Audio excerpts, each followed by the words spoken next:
This bottle is one of the most hyped bottles in bourbon. This is Old Rip Van Winkle 10. Now, granted, it's the baby of the Van Winkle lineup, but good luck trying to find this at retail price. These days, I see it listed on secondary for $600, $700, $800. And good luck trying to walk into a store and try to get this one at MSRP. But nevertheless, people are still looking for this bottle and they're willing to pay that premium price for it. But the question is this: should they be? So today we're going to go beyond the bottle to see what's inside, to see what drives people crazy, and maybe also explore some other options that can replace this. So the basics. So this uses the same wheated mash bill as all of the Van Winkle bourbon line, as well as all of the Weller line. This one comes in at 107 proof, is non-chill filtered, and is aged 10 years. But over the last 10 years, this has become almost impossible to find. You got to enter a raffle, you got to know somebody, you got to get lucky, or you got to take out the wallet and be willing to pay the high price on secondary for it. 10, 15 years ago, people found this on the shelf, opened it up, and enjoyed it. Now, mostly they're just going to post it on social media. All right, so let's talk about what's actually in the glass. And I have one of my wife's handmade ceramic tasting glasses here, so you know it's going to make it taste as good as possible. On the nose, it's got a beautiful aroma. Caramel, vanilla, brown sugar, some fruitiness too. It's got a beautiful balance. It's rich. There's nothing off-putting at all here. It does smell really good.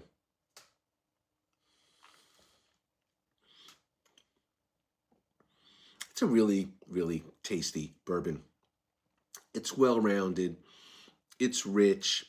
Nice mouthfeel. At 107 proof, it's still smooth and very drinkable. Some red fruit, a nice long finish. A nice balance too, I think, between like the sweet and the oak notes. I mean, overall, it's super tasty. So look, it's a super tasty bourbon, but is it really that much better than other products? So in the still hard to find, but not quite as hard to find, and certainly not as expensive range, you've got other bottles in the Weller lineup. Weller Antique 107 or Weller Full Proof. Now, you're not going to walk into a store and typically find these either, unless you happen to get lucky. But these are more available, certainly, than the Old Rip 10, and you're probably, even on secondary price, you're looking probably 180, 200 for this. I mean, obviously, you've got, if you're in certain states like Ohio, seems to be magic. Retail 60. I don't typically see it for that, but it's going to be less. And the Antique 107, I'm seeing it these days, but around 110, 120, which again is expensive. But you know, this, if you look at this, 107 proof, same mash bill, probably 6 to 8 years of age versus this 10 years age.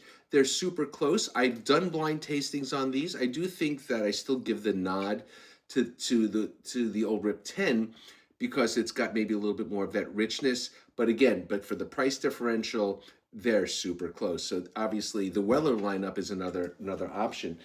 Other things like Maker's Mark cask strength. This is a really nice wheated bourbon from Sealbox, which you can get on their website. Super good. What else do we have back here that might fit that bill? Here's another one. Larceny. These Larceny barrel proofs, whether you get the standard issues that comes out 3 times a year or whether you get a store pick like this, pack a lot of flavor. You can find them for certainly under $100. A lot more available than the Old Rip. And there are others, obviously, but just to give you a few ideas. Here's another one. But these Maker's Mark sort of special releases. This one is a private selection from Preet Liquors, but the Lost Recipe, they're coming out with these all the time. And this can give the Old Rip 10 a good run for its money too. And this is something that you can find under $100 that you don't have to go break the bank for. So what's the verdict? To me, certainly at retail, Old Rip Van Winkle 10 is a delicious bourbon that if you can get at retail, grab as many as you can. But at secondary, it becomes more of a collector's fantasy. You want to spend the money on it, you want to drink it, enjoy it, by all means do that.